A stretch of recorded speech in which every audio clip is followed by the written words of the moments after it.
नमस्कार प्रणाम। तो का हाल पे भाई फिर से हम आगे बने आप लोग के पास पखचौदी करे था। हम हुए पखचौदी वही अंदाज में फिर से आप लोग के करत पानी एंटरटेनमेंट। हम बात करे वाला पानी पावर स्टार पवन सिंह के बारे में। काहे कि कर रहे हम टहलका बगाना चलत बटे। आप लोग सोचत हो कौन गाना चलता भाई कर टहलका पर। गर्मी के दिन में गर्मी के शांत करे खातिर कुछ चाहिए अपना पास ट्रैक्टर भरता यंत्र जो गर्मी के शांत कर सके।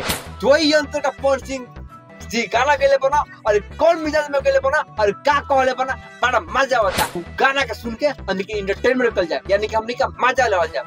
आइए सुनते हैं। सरगम आज ऐसा गाना बनाओ गाना से बिहार की गर्मी भाग जाए। मैंने सुनाओ यह न गलती कर दल हमारे पवन भैया। मान ला बस बिहार के गर्मी भगाई तो बिहार के गर्मी भागा के यूपी में करबा। यूपी गर्मी भागे के चाहिए कि ना जाइका भाई लोग। कोई बात नहीं हम तो चूतिए हैं। बाहर पवन भैया भैया ने पौवा मार के निकल ना आई ना आगे का आवाज सुन के मजा ले कहो भाग जाए। तनी सुनाओ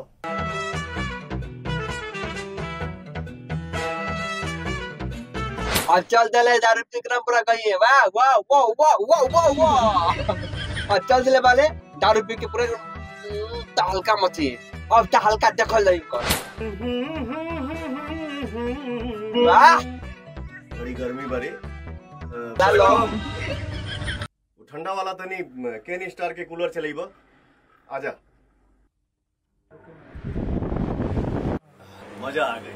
मजा आई का ना पल्ला के कूलर केन स्टार के पेल के चला के आनर कर देहलो।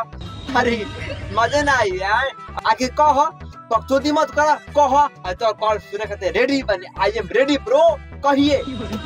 कम बिजली का बिल आई कूलिंग चुमा जैसन फील आई पवन जैसन हवा दिखी गर्मी के बाज जाई बाजा केने स्टार कूलर कूलिंग के राजा।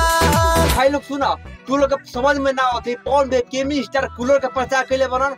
अक्सर प्रचार भी ऐसा कैले बनन प्रचार भी इनका हिट हो गल बाटे क्योंकि प्रचार वाले पर चलल नहीं बाकी बने पावर स्टार पवन सिंह कुछ भी कह दिया तो कुछ उबाल तो हो खाई के बाद कैसे हो भी। तो देख ला पहले सुनाते भाई लोग बड़ा अच्छा गाना बाटे मजा आता सुन के।